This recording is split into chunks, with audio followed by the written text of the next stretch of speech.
Do you ever forget to stand up ever so once in a while, stretch, etc.? Well, now you don't have to remember. Thanks to Moova, which is MOOVA, just reminds you to move, stretch, and gives you science-backed exercises to help you to do so. I am so grateful that it takes one thing off of my mental plate to do. Go check them out in the links below and use the code JC15, that is J as in Juliet and C as in Charlie, and the number 15 to get 15% off on a pay plan. Thanks to our sponsor, this episode of Crazy Fitness Guy Healthy Living Podcast was created using Podcastle. Podcastle is truly the easiest way to start your podcast. You can record remote interviews in studio quality sound. Editing is a breeze with a super intuitive and user-friendly audio editor. You can take advantage of their powerful AI tools like Magic Dust to optimize audio levels and remove background noise with just a single click. And I also use Podcastle to automatically transcribe my episodes, which not only lets me share the final transcript with all of you, my listeners, on different channels, but it even allows me to use their text editor to clean up any of the episode content I don't like, and I'll correspondingly edit the audio accordingly.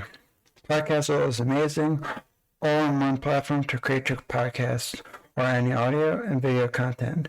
Give it a try at podcastle.ai. That is podcastle.ai. Did you know Crazy Fitness Guy is not backed by any corporate company and is just a one-person show? Well, there's this term around the podcasting community called indie podcasters. I'm an independent podcast creator, so because I'm not backed by a huge big corporate company, well, if I run out of money and everything else, Crazy Fitness Guy would no longer exist. No website, no podcast, no nothing. If you want to help support the show and keep our lights on, consider becoming a premium podcast member of Crazy Fitness Guy's premium podcast. You get behind-the-scenes access, early access to shows, private Discord server, and premium Discord roles, and exclusive behind-the-scenes access. Plans start at $3.99 a month or $30 a year. Get ready to unleash your inner awesomeness with the Crazy Fitness Guy Show. Hosted by Jimmy Clare, renowned professional keynote speaker, podcaster, and autism advocate. This show is all about embracing what makes us unique. Join Jimmy as he shares inspiring stories, experiences, and expertise to motivate and educate. Make sure you follow our show so you never miss a brand new episode. Now let's dive into the show.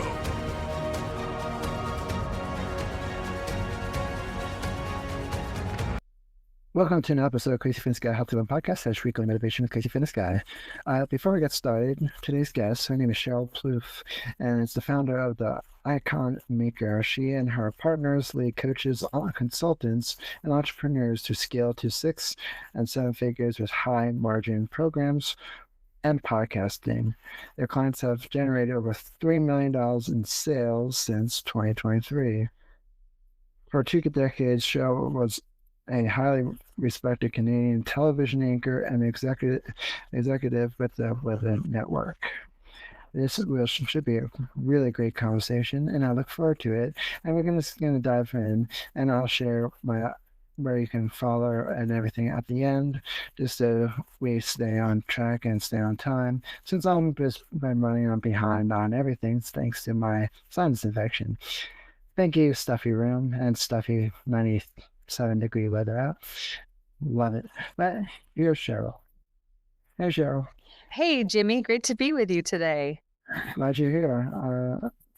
Before we get started, can you tell us a little bit who you are, what you do, how you got started, and why you got started?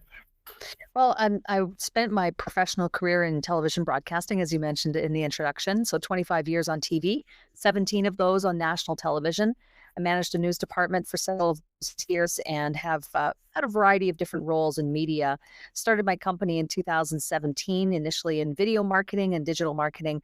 And today, what we're really focused on doing at Icon Maker is helping entrepreneurs to build sustainable seven-figure businesses, and to do that in a way that allows them to be able to live the life that they want, and be able to have the impact that they want to have in their personal and professional lives while also building the business.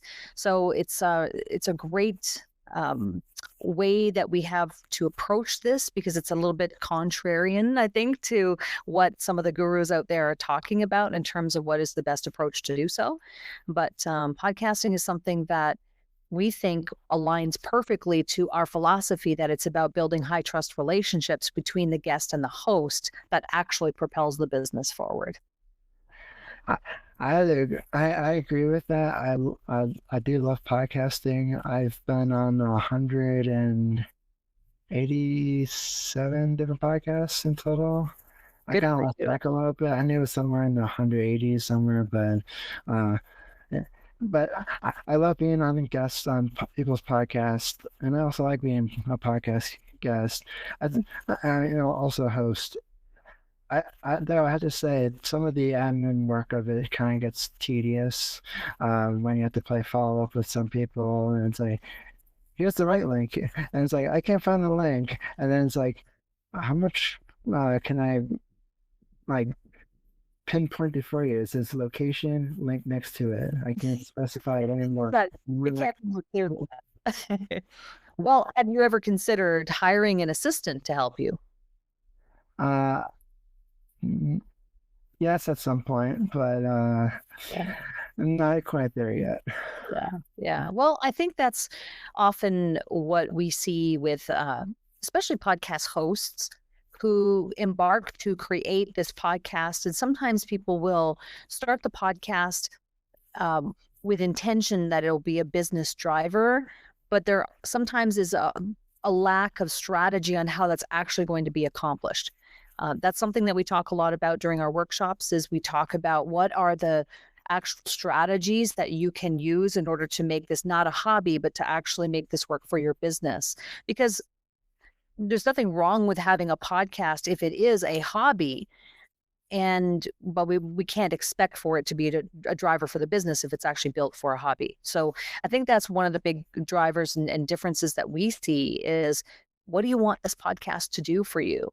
Do you want it to be something that you can use as a mechanism to leverage building relationships with others, and then and progressing from there? For me, when I created this podcast, it was basically a fun story, very short but fun. Basically, I started this right during the pandemic in 2020, and it was because when I started my speaking career at the end of 2019, it was the only way to get my voice heard around the world, and I was like, and I remember my college professor, who I still stay in touch with, and who's been my mentor, and also been giving me ideas here and there, where to where else to take my business to the next level and whatnot. And at the time, she's like, Jimmy, you need to start a podcast. And I looked at her with like 6 heads, and I'm like, you expect me to do all of this and go to school and do this? She's like, yeah. And I'm like, are you nuts? But I'm glad that she pushed me to it, because here I am for almost 5 years in the podcasting industry, and I've been on some top charts, and I'm like, damn. Yeah. Yeah. Yeah, it's interesting. A lot of people question, how do we actually monetize a podcast? Like, what are the keys to actually doing that? And our opinion is that, yes, you want to leverage this medium to build high trust relationships, because relationships is a foundational activity that we have to be doing in business in order for businesses to grow. And it's foundational. So it doesn't matter like what social media platform. Before we came live here and before we started recording, we were just talking about some of the changes that are happening on social media. They're happening, as you know, so frequently, like hour to hour, day to day, things are changing inside those social platforms all the time. So with those changes and algorithms and platform coming and going and this strategy and that tactic, it doesn't matter what happens in all of that noise. It doesn't matter if there's a pandemic. What matters is, do you have a foundational approach to building your business? And one thing that is true is meeting people, building relationships, finding ways to collaborate, finding win-win solutions between you and other business owners is the key to growing your own business. And that doesn't matter what trend or tactic comes along. This is a foundational approach to growing your business. I definitely 100% agree with you on that, especially one thing I've picked up in the business world as well is that if you don't ask, the answer is always no. And I've kept that in mind with getting sponsorships for my show. And I'm nowhere near like Joe Rogan or Lewis House. I'm honest because I don't like people who like toot their own horn and it's like, hey, yeah, here's all my numbers, but then they turn out to be a bunch of phonies. So I like to keep everything open and honest, because then it's like, if I'm open and honest, this won't come back to me and bite me in the butt later on. But the reason I share that is because I landed 3 sponsorships. One with a podcast editing company that I currently use, Podcastle, and then I also partner with I like to learn new things every single day, but sometimes I don't always have time to read let's say a 500-page self-help book. Not because I don't like to read, but it's like, if I'm going to read, it's either going to be one self-help book and then a few fiction books, because I grew up reading fiction and whatnot. And so it's called the other partnership I had. It was a deep stash. Learn new things every day. It gives you like bullet point articles, the main focus of each one. And it's like, hey, here's this, and learn something new.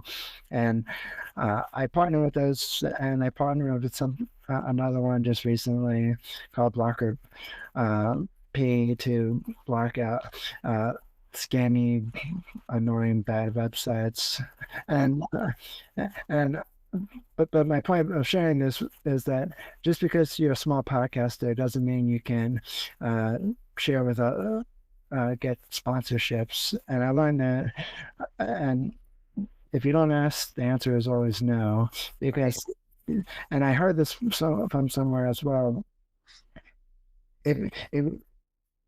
if no one has heard of you, like Joe Rogan, everybody heard of Joe Rogan, but if no one heard of Jimmy Clare, who the hell is Jimmy Clare? Well, you have to go to the sponsor, go to the people who you want to sponsor you. Like the other day, while I was getting my haircut at a place that I really like get my haircut done, I was like, yeah, this could be beneficial. And I was like, I'm just gonna give them my business card. I was like, no hard feelings, you don't want to do anything. But I was like, I didn't get to pitch everything, nook and cranny, because it's a haircut place. It had to be in and out. But I was like, if they're interested, they'll call me, and no harm, no foul. Yeah, I know what you mean. I mean, I think it really stems from, what is your intent with your business? Like, where do you want your business to go? Do you want to make a few extra dollars because this is a part-time gig and you have a full-time job and this is just for fun with just to have a little spending money? Well, the way that someone will approach their business, if that's the case, will be vastly different than someone whose profession this is full-time, and they're dedicated to this full-time and have aspirations to build a 6-figure business in their first year. Or someone who has bigger aspirations to build a 7 or even a bigger business than that over the next couple of years, right? That's really where it starts, is defining what do you want your business to look like? It has to start with a vision of where you're at. And a lot of the times I think that we come to that determination based on circumstances around us and stages in life. Like for me, I'm in my I'm in my early 50s now. I have vastly different goals now than I did even 10 years ago, let alone 20 years ago. In fact, 20 years ago, I mean, I wasn't even in business. I was an employee. So I think that's where, Jimmy, it starts, is just figuring out like what kind of business do you want it to be. So for example, if you're looking to just have a little extra cash in your pocket for travel or whatever the case may be, it might be enough to get a few sponsorships and dribs and drabs here and there to be able to afford to do that. But if you're building a 6 or 7 figure business, our view is that sponsorships and advertisements are not going to be enough to help facilitate those goals, because there's usually not enough audience for most podcasters to be able to warrant the types of sponsorships and advertisements that you would need in order to facilitate that. If we look at advertising as an example, if you can prove that you get 1,000 downloads on your podcast, an advertiser might be willing to entertain talking to you at that rate, but maybe you'd need more than that.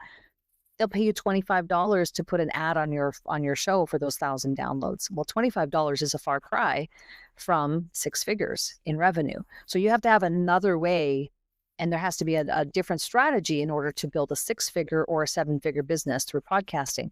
And it's really built around those relationships, and also looking at what it is you're selling. Like, what is the thing you're selling? What is the product or the service that you're selling, and what price point is that at, so that we can backwards shape that and do the math and figure out, well, how many clients do I need to reach my goal?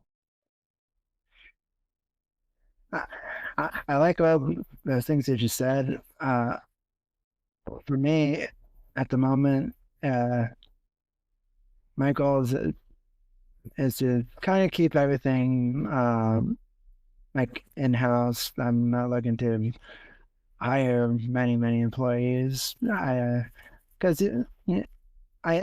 I'll admit I'm kind of somewhat of a control freak a little bit. At least you admit it. Well, yeah, well, there's some things I've been shrugging off here and there a little bit, and there's some. Well, let's just say there was this. Not to go into too technical language, because some people might not understand it, but I bought this tool the other day that would help me just get Google to start indexing more of my stuff, because I found a lot of stuff that was just not indexed over the months, and like, what the hell, Google? And it's like, somebody's on strike apparently. And so basically I've been finding other ways to, it's like, right now I can't afford an employee. Where can I not spend all my time and doing a lot of admin stuff? So this tool basically handles it for me, and it's like, oh, good, somebody else can annoy Google. And it's like, well, I'm going to do it. And so basically, where I want to take my business is just to start speaking on stages and being on the front end of my brand versus just all the back end stuff. And I've been finding places where I can do that to be for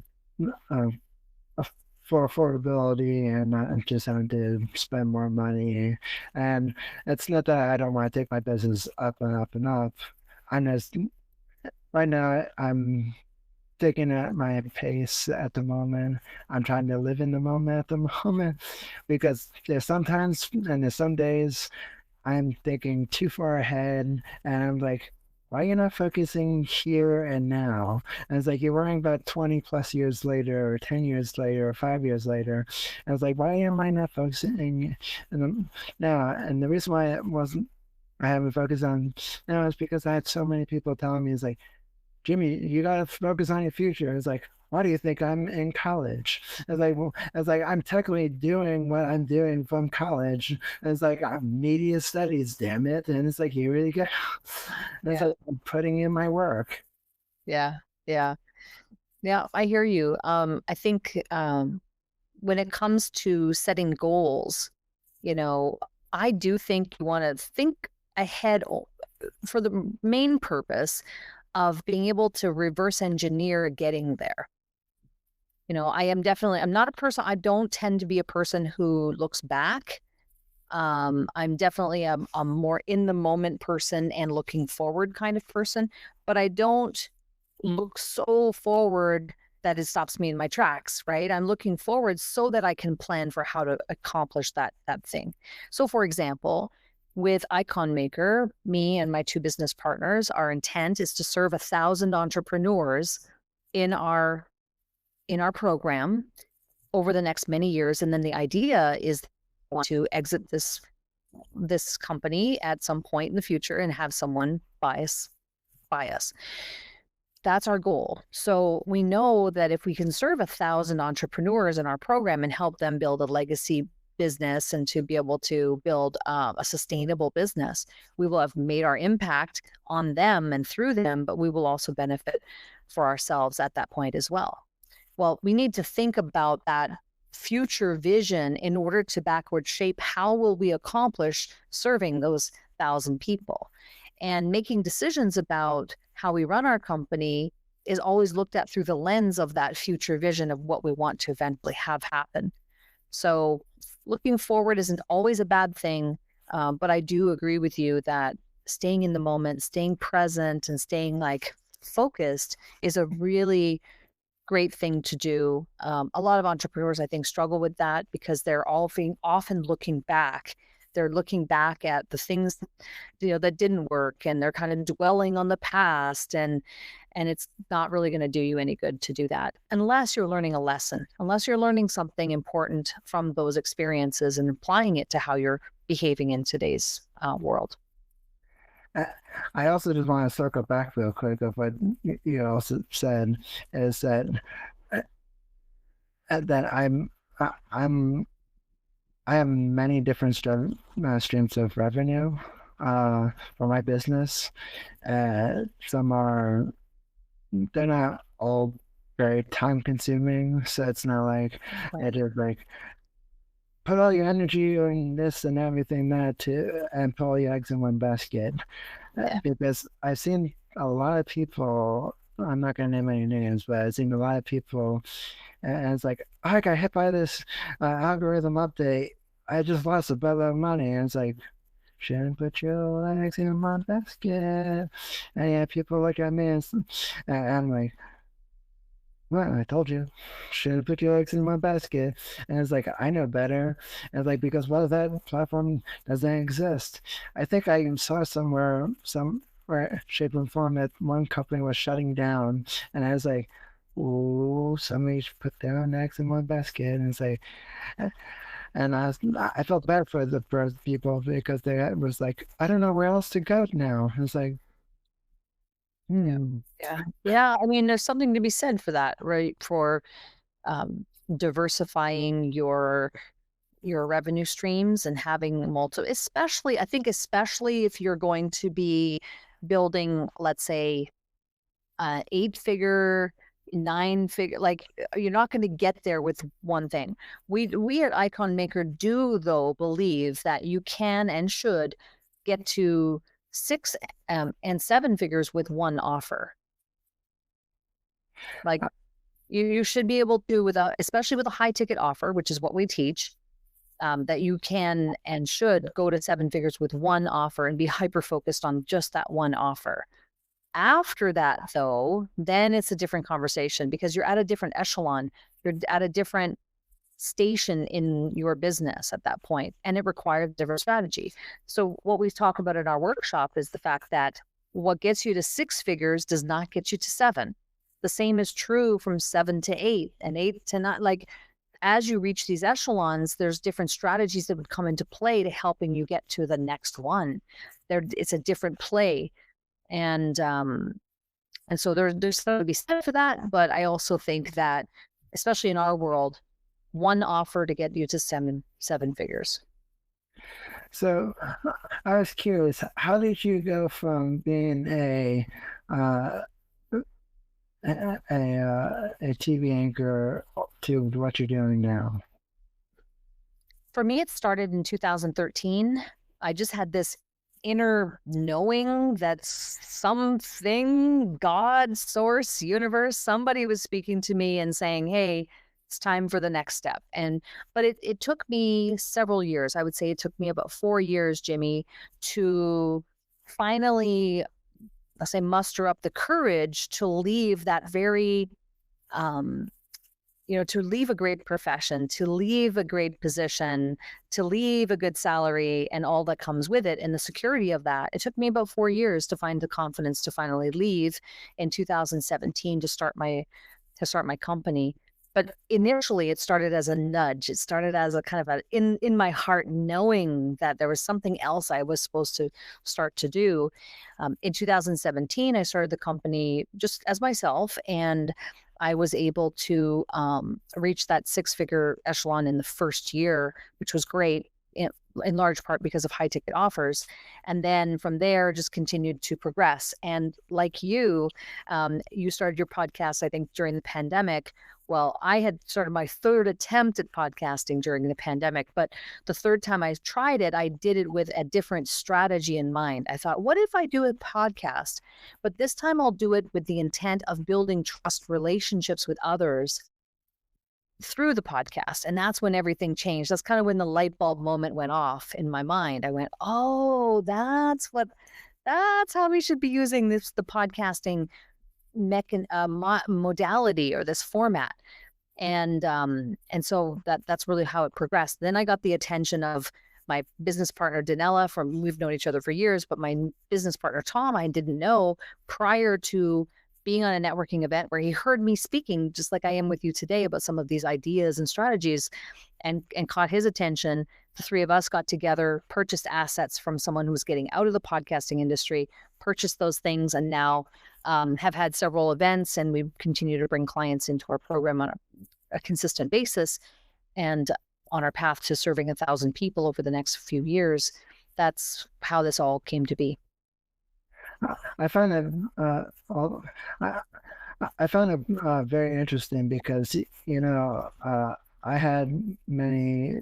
I wouldn't say I've gone into corporate or anything. I've done like a lot of other kind of hands-on jobs, but it just, even though they were sometimes part-time or it is in between stuff, I didn't find anything I liked, that I didn't like where I was going. I enrolled in college just to prove to myself that I could get a degree, and because even though I said I was not going to get a degree after high school, after graduating high school, I was like, I don't want to go to college and say I hate school. But then to learn to be able to see, oh, I actually get to pick what I want to go learn, and not just here, you gotta learn boring science and boring math and boring history. And I mean, not all history is boring, but like if it's anything with castles and Middle Ages, yeah, I'll learn that. But if it's anything else, it's like, yeah, how many more times I have to listen to the same history stuff right over again? I'm sorry, but it bores you to sleep after a while. I mean, unless if you're a big history fan, but the secret's out.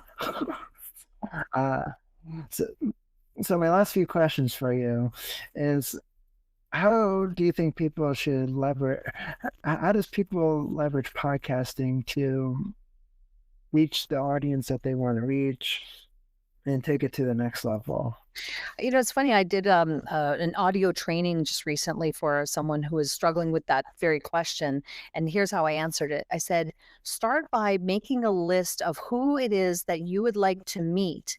Who, if they knew who you were, would have a direct impact on your business? And start with that. It's an exercise we call Dream 100. We do it at some of our events. And it doesn't have to be 100. It could be 10, 20, to whatever number it is. But it starts by identifying who are people that you'd love to know, more importantly, that they would get to know who you are. And you start with that list, and then you say to yourself, okay, great. So now that I have this list, who among those people, if you're looking at the lowest hanging fruit, who among those people have podcasts that they're hosting that we could approach and pitch ourselves to be a guest on their show and provide value to them and their audience? And that's a great way to approach that, to be able to drum up some momentum in that space. So that's how I answered the question. I think it stems from understanding that you need to build relationships with people. The question then becomes, well, who? Who are the people that I need to meet? Who are the people that I want to know? And more importantly, want to know me, or that I want to know who I am. Because especially I think in the business space where there are a lot of cold, impersonal DMs and pitching and things of that nature going on, that's really the benefit of podcasting, is because it allows you to be able to go to someone and say, hey, I'm not trying to pitch you anything here. I'm providing value. I'd like to get to know you. And we use this as a means of getting to meet people, new people in your space. And I was also, my next question for you is, why do you think a lot of podcasters just drop off? Like, for instance, I used to want to be a guest on every single person's podcast, but then I started realizing, there's some people who just didn't have it all together. Now, I'm not saying like it has to be perfect, but I came across some people didn't have any schedule tools, and it's like, I'll just reach out to you. I'm like, yeah, okay. So the question is, why do you think some podcasters just drop off kind of the face of the earth? Well, podcast hosts, I think why podcast hosts would drop off the face of the earth is because they've either made their production process too complex. They might not be using and leveraging proper modern tools to allow for that to be more efficient. They're spending too much time with no return on investment. And so at some point, actually, I just had a conversation with someone today who was in that boat. She said, I've been doing my podcast for 4 years now, and I have no business to show for it. And I go, okay, well, that's because you haven't applied a good strategy to how that would actually help your business. That's thing one. But thing two was she's just spending so much time in the production because she's doing it all herself. And so it's a chicken and egg situation. A lot of times with podcast hosts, they often will, they start the podcast and they're like, well, I can't afford to hire someone, so I have to do it myself. But then if I do it myself and I don't have a good strategy, I'm not making any revenue, and I can't have, so it ends up in being this endless cycle. Next thing you know, you have a hobby and not a business. I like what you said there, especially because people not using modern tools. Somebody said that one time I came across somebody in one of my Facebook groups is that they spent 4.5 hours editing a podcast. I'm like, yeah, okay, I'm sorry. And it's like, if you're spending 4.5 hours, it's like you could spend 4.5 hours promoting it across platforms and they're marketing different strategies, but okay, even I don't spend 4.5 hours. And it's like, I might spend 30 minutes, but then I'm on to something else. And it's like, I don't care if there's a few ons here and there. And it's like, I don't want perfect. If I perfect, I might as well just have like a perfect picket white fence house on social media like everyone. Right. Well, I think that, Jimmy, that's one of the challenges, is that people are producing their podcast for business in the wrong order. Like, for example, in our program, the podcasting part, and we, by the way, we actually produce the podcast for our clients. We don't expect our clients to produce their own shows because we don't think that that's where they should be spending their energy and time. They should be spending time building relationships. So in our program, we produce the podcast for them. But aside from that, that podcast doesn't even come into play until stage 3. And so it's a podcasting, it's called 7-figure podcaster program, but we don't do podcasting until stage 3.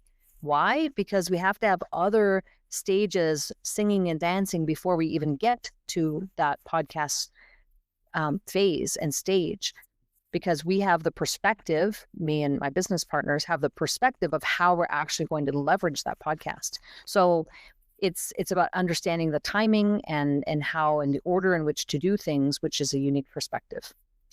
So my last 2 questions for you is, who is your favorite podcaster and why? And feel free not to say me. Oh, Jimmy. I like Kelly Roach. I listen to Kelly Roach a lot. I like that her podcasts are short and easy to consume. I'm a big fan of Michael Stelzner.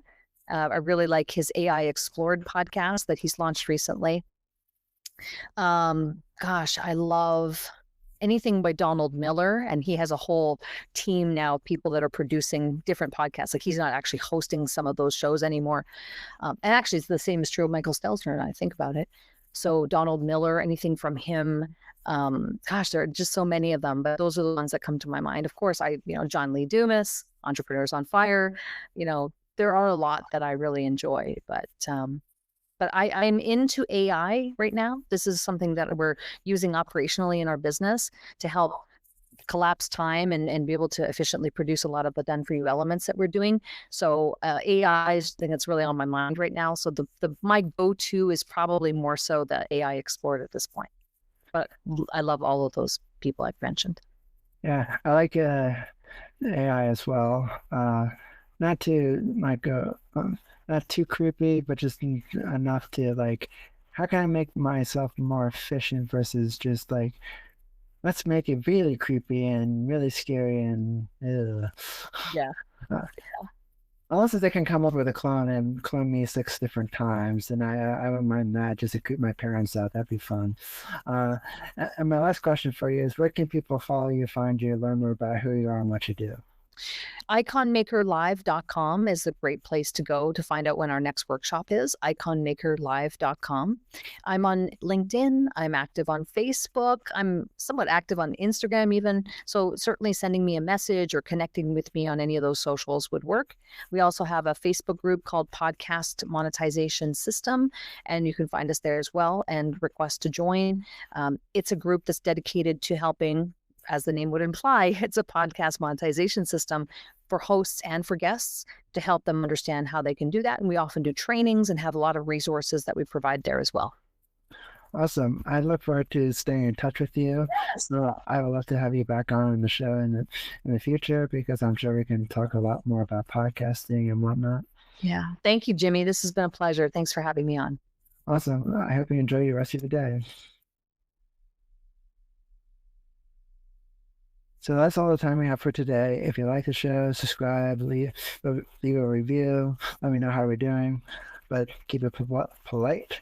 In the meantime, if you want to follow me on social media, you can follow me at Jimmy Clay Speaker on Facebook and Instagram at Jimmy Clay Speaker, or Jimmy Clay Speak on Twitter. You can follow CrazyFitnessGuy at CrazyFitnessGuy on Facebook, Twitter, and Instagram. And make sure you tune into the Weekly Motivation with Crazy Fitness Guy on Twitch, YouTube, Facebook, Twitter, LinkedIn, Wing Vibes app, and Blast Radio.